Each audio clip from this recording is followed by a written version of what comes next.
Kandy, the last capital of the kings of Ceylon, nestles in mid-country where rich vegetation is interspersed with terraces of paddy on its mountainside. From time immemorial, the peasantry has been linked with the soil and forms the backbone of the nation. Of these people, Knox, the British historian, writing 368 years ago, said, "If they want a king, they may take any man from the plough and wash the dirt off him and see by reason of his quality and descent, he is fit to be a king." The Kandian peasant loves his soil, and the earth grows into shape at his hand with the same rhythm that distinguishes the Kandian dance steps.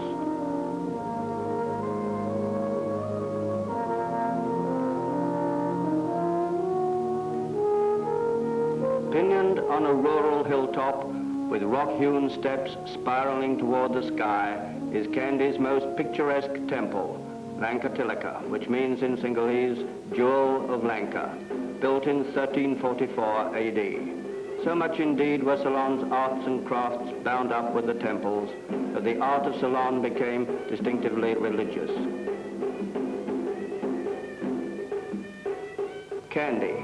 In green shadowed solitudes, this 575-year-old city rests in an amphitheater of hills.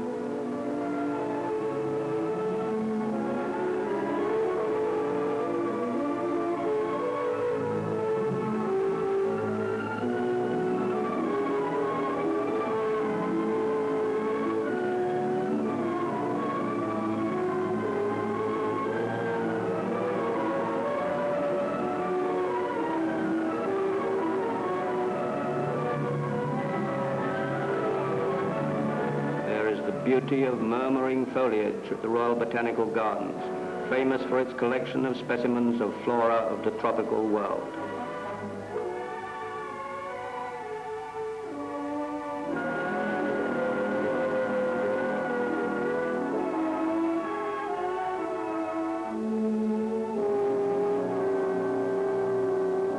Giant cactus plants pierce the placid sky.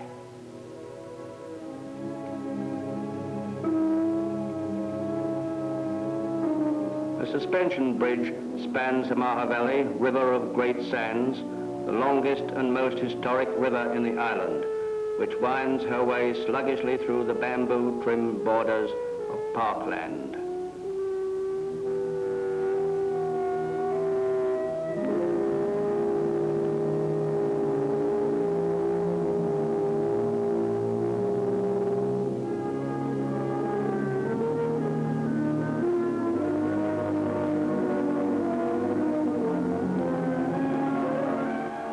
Pot avenues, cathedrals of cabbage palm, vistas of bloom and leaf go past.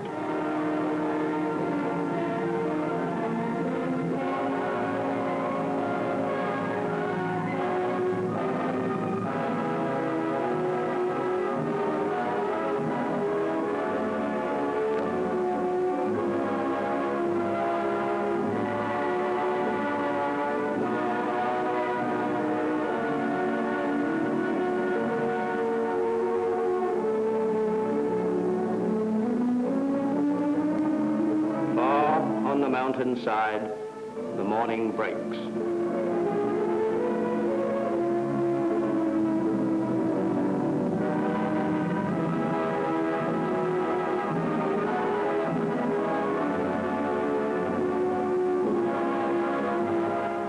The river of great sands moves slowly in this upland valley by Kandy's side. The lords of the jungle languish for hours in the waters of Mahaveli. The elephants drink only at dawn and sunset, and bathe at evening with the regularity of a clubman. In the matter of building stone bridges, shifting mammoth trees from Ceylon's primeval forests, the elephant displays a marvelous intelligence and sagacity.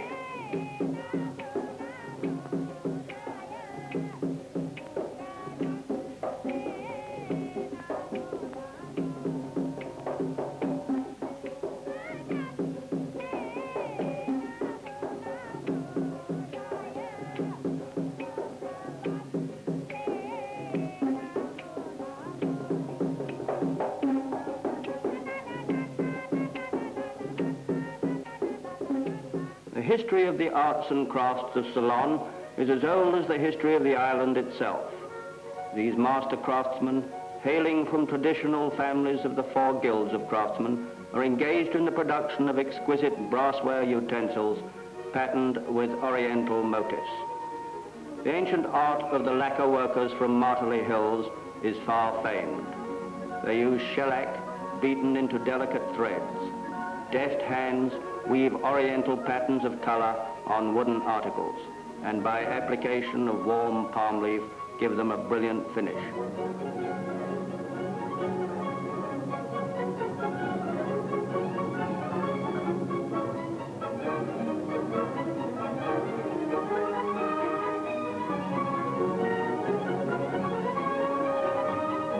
Veterans of the village work side by side with the younger generation, producing a variety of things in brass, silver, gold, and wood. Their art is immediately concerned with the pattern of their lives, and was never divorced either from utility or from their great source of artistic inspiration, religion.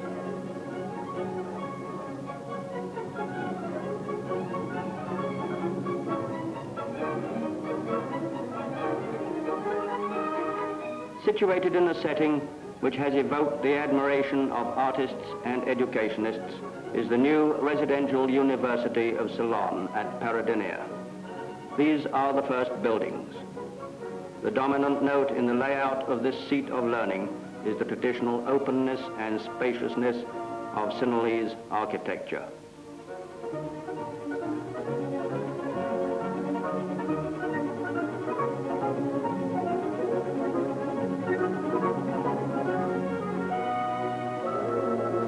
A new Ceylonese generation is being nurtured in this center of culture.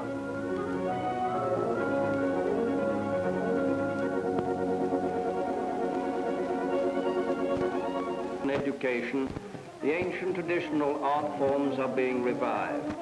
Here at Amanagama, the home of the celebrated Kandyan dancers, youngsters are received at the feet of gurus, the masters of a dance form as old as these mist-hung hills. They are initiated into the first steps.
The traditional vest dance is an intricate creation, and only a dancer with experience and skill can perform it.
temple dedicated to the god Natha stands on a raised enclosure. It is one of the earliest historical buildings in Kandy. Here the king chose his propitious name and was girded with the regal sword. Here also at the New Year, royal physicians prepared 1,000 pots of medicinal ointments made of wild herbs for the use of the royal family and the high priests.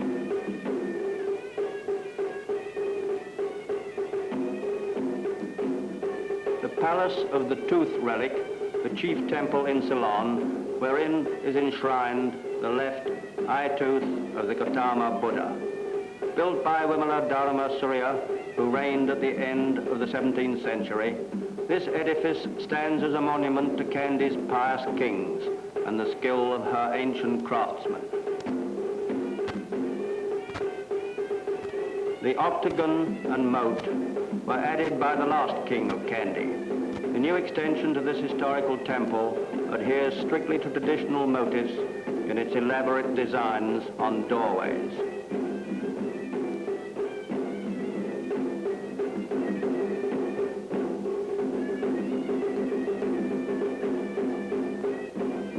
The Makara is an arch issuing from the mouth of a conventional lion's head into the mouth of Makara, a mythical monster.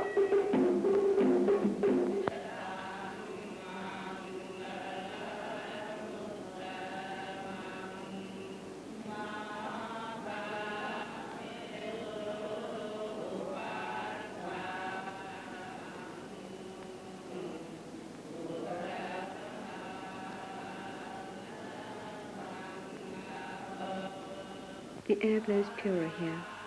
My spirit turns to thee, to contemplate thy tranquility.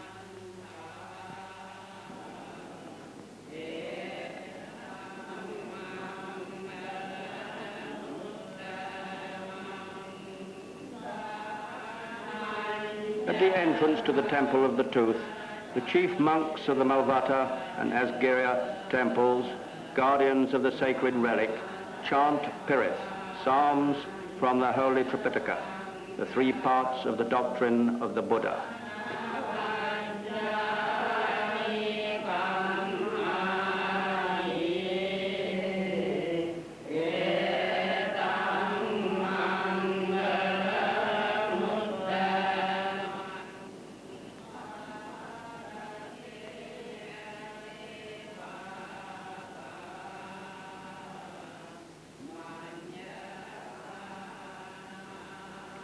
Sweet-scented flowers, lotus, jasmine, rajapani, and sal, are offered by devout pilgrims before the austere Buddha cast in bronze.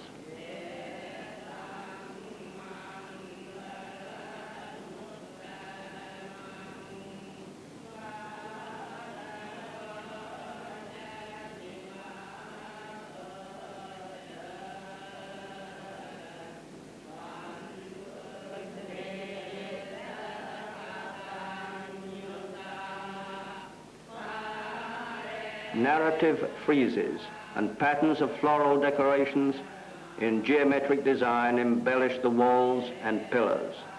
In these patterns, the lotus and its petals, symbol of purity, variations on natural sprays and creepers, play a prominent part.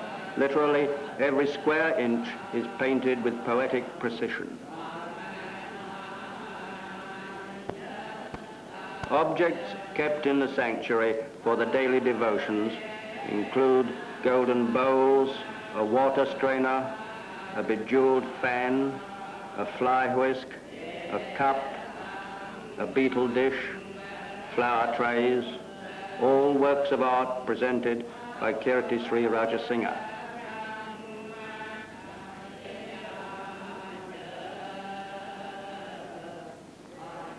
I honor with fragrant scent the fragrant body and mouth of him who is fragrant with boundless merit.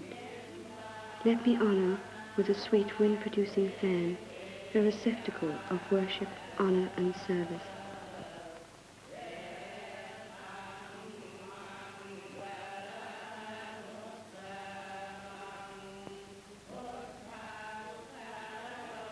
Let me honor the ornament of the three worlds, mine of pure virtues, the triumphant blessed Buddha with the precious fly whisk. Of the temple is a priceless crystal Buddha. On the octagon is housed a vast and valuable Oriental library, a treasure trove of ancient palm leaf manuscripts in Sinhalese, Pali, and Sanskrit. Here you find some of the oldest manuscripts in Ola leaf, as well as the commentaries of the 5th century AD, elucidating the Buddhist canonical texts.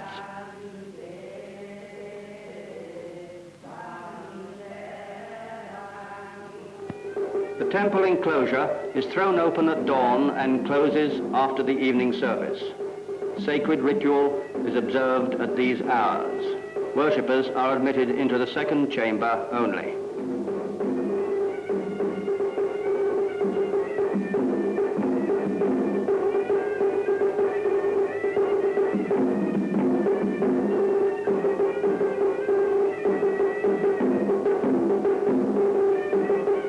Here is the shrine of abode, where the sacred truth relic is kept within sealed doors. Only the chief monks and the lay guardian are admitted to the inner sanctuary.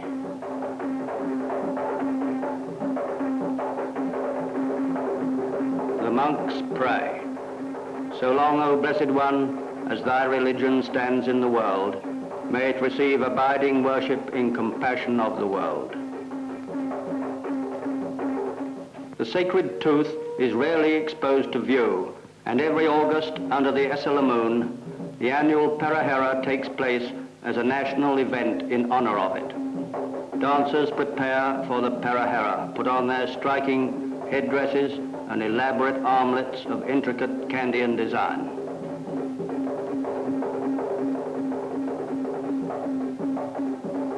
Few things convey the grandeur of the ancient Kandyan kingdom with greater force than the Parahera. It is one of the most elaborate pageants of an ancient civilization. Every year people flock in thousands to watch this spectacle.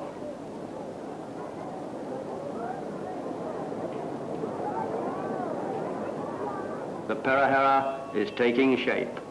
This is the giant tusker, chosen for the special task of carrying the Buddha relics encased in a golden casket.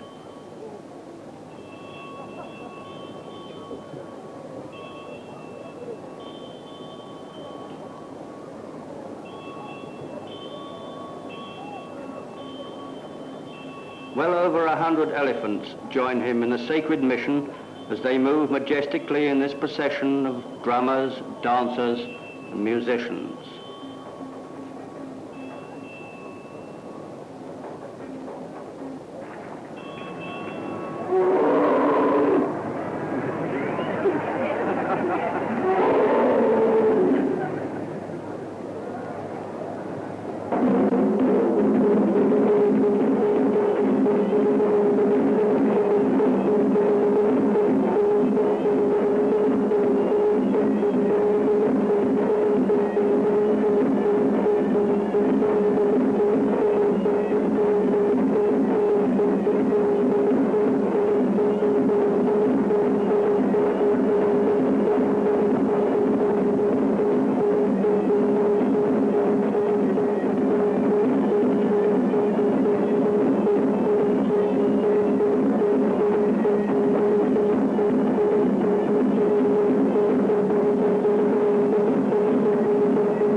Conveying the relics.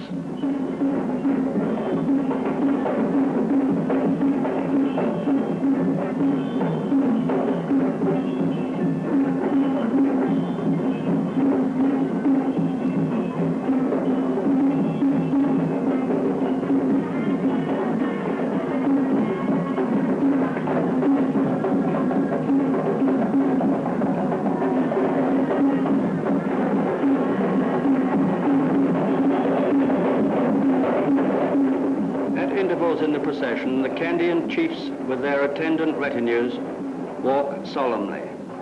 This is the Devaradana Nilama, the lay guardian of the sacred relic.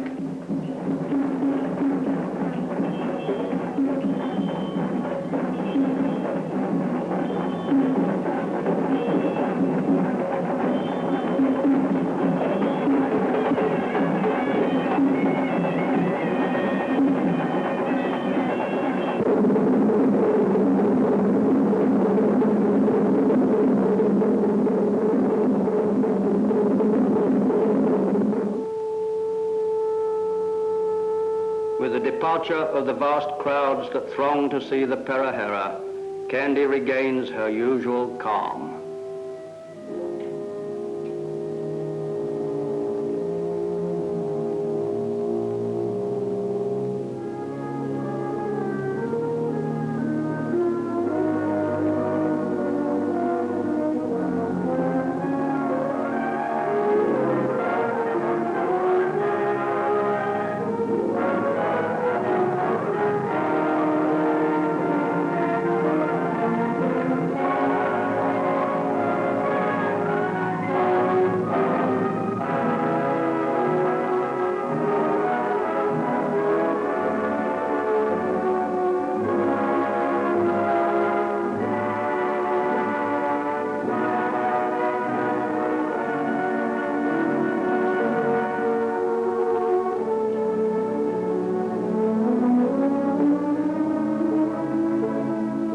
Surrounded by its peaceful hills, is an object of loveliness. The lake stretches lazily at the feet of the green-clad mountain slopes. By its tranquil waters, one sees nature in her gayest, tenderest moods. Here she is, lavish with her most coveted gifts. Soft, cooling winds, wide, sunlit skies, the rich drapery of living green on the mountains, and the broad expanse of rippling water. To have seen Kandy once is to yearn to return to it again.